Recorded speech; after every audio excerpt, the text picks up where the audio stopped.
বারবার দেখছি তোমার সিদ্দিকী এই কাছে ওসব ফালতু লোকের কথা আমি মূল্য দিই না, গুরুত্ব দিই না।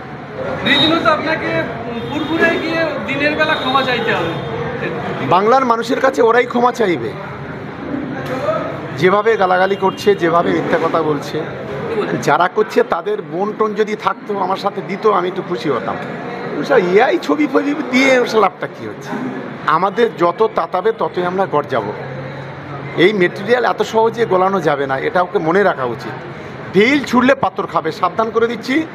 গণতান্ত্রিকভাবে লড়াই করুন, আমরা গণতান্ত্রিকভাবে লড়াই করতে প্রস্তুত। রীতিমতো ভাঙড়ে মিটিং করলেন, কিসের উদ্দেশ্যে?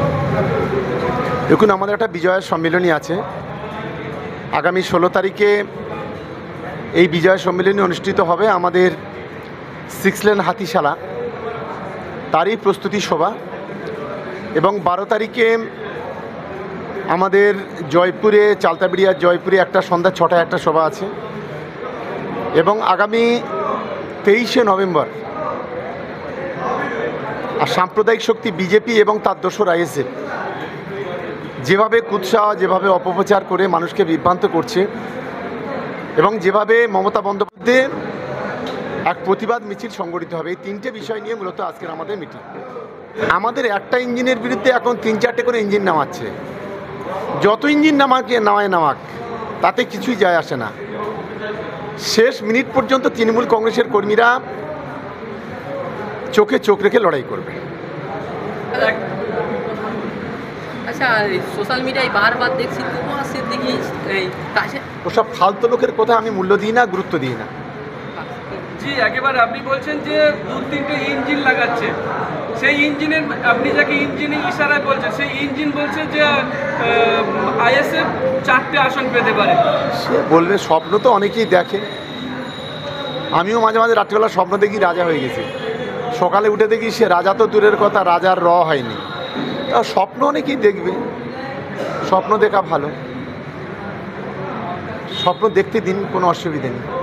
সামনে 2026, এই রাজনৈতিক চাপানোতর চলছে, তার আগে আপনাদের কতটা কনফিডেন্ট? দেখুন, মমতা বন্দ্যোপাধ্যায়ের নেতৃত্বে, অভিষেক বন্দ্যোপাধ্যায়ের নেতৃত্বে বাংলাতে লড়াই হবে। সেই লড়াইয়ে গোটা বাংলায় চতুর্থবারের জন্য সরকার হবে, মমতা বন্দ্যোপাধ্যায় মুখ্যমন্ত্রী হবেন। আর দক্ষিণ 24 পরগনা জেলায় 31টা সিট, 31টাই তৃণমূল কংগ্রেস জিতবে। এটা ওভার কনফিডেন্স নিয়ে, আত্মবিশ্বাস, অতিরিক্ত আত্মবিশ্বাস নিয়ে আমি বলছি। বাস্তবে সেটা প্রমাণ করব। রীতিমতো আপনাকে পুরপুরে গিয়ে দিনের বেলা ক্ষমা চাইতে হবে, একজন বলছেন। বাংলার মানুষের কাছে ওরাই ক্ষমা চাইবে, যেভাবে গালাগালি করছে, যেভাবে মিথ্যা কথা বলছে। এদের এই ফালতু লোকদের সম্পর্কে আমরা কথাবার্তা বলতে রাজি নয়। বাংলার মুসলমানরা এদের পেশাদারি গোলাম নয়, এটা মনে রাখবেন। বাংলার মুসলিমরা তারা ইসলামকে ভালোবাসে, তারা কোরআন হাদিসকে পছন্দ করে, কোরআন হাদিসের কথা তারা শুনতে চায়। তারা কোনো ধর্মগুরু, কোনো পীরজাদার নাম করে পীরজাদার কাছ থেকে রাজনীতি শুনতে চায় না। আর দ্বিতীয় কথা, আরেকটা আমি দেখলাম যে ভাঙড়ের বিধায়ক বলেছেন উত্তরপ্রদেশে সেখানে নাকি হিন্দুরা মুসলমানের মারে, আর এখানে নাকি মুসলমানের মারছে। আমরা একটা জিনিস দেখলাম যে উত্তরপ্রদেশের মুসলমানরা বিজেপির বিরুদ্ধে লড়াই করে,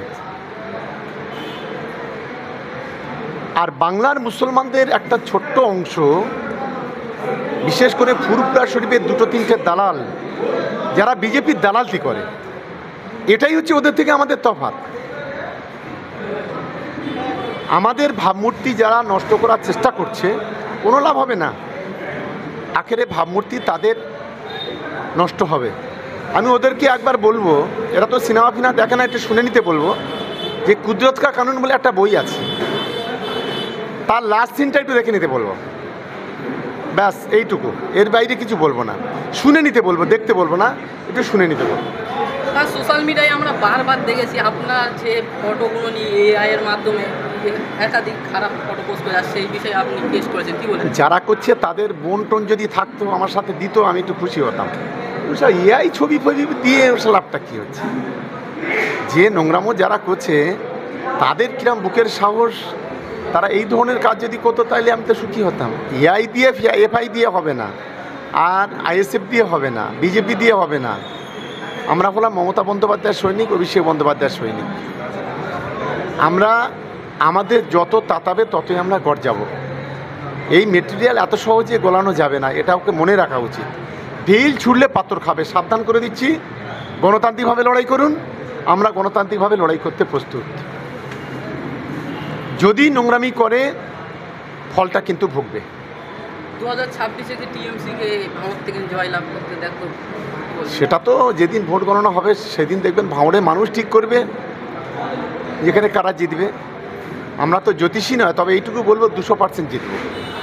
আচ্ছা, থ্যাংক ইউ। জি একেবারে কি উদ্দেশ্য আজকে সভাটা মানে মিটিং করেছেন সেটা যদি আরেকবার বলেন আমাদের। বলে দিলাম তো। আরেকবার এক হচ্ছে আগামী 23শে নভেম্বর কন্যের পোল থেকে আমাদের সোনপুর পর্যন্ত মিছিল, প্রতিবাদ মিছিল। সাম্প্রদায়িক দাঙ্গাবাজ বিজেপি এবং তার পাপোসা গোলাম যে আইএসএফ আছে তাদের বিরুদ্ধে। 2 আমাদের আগামী 16 তারিখে 16ই অক্টোবর আমাদের বিজয় সমাবেশ, বিজয় সম্মিলনী 6 লেনে অনুষ্ঠিত হবে ভাঙড় বিধানসভার।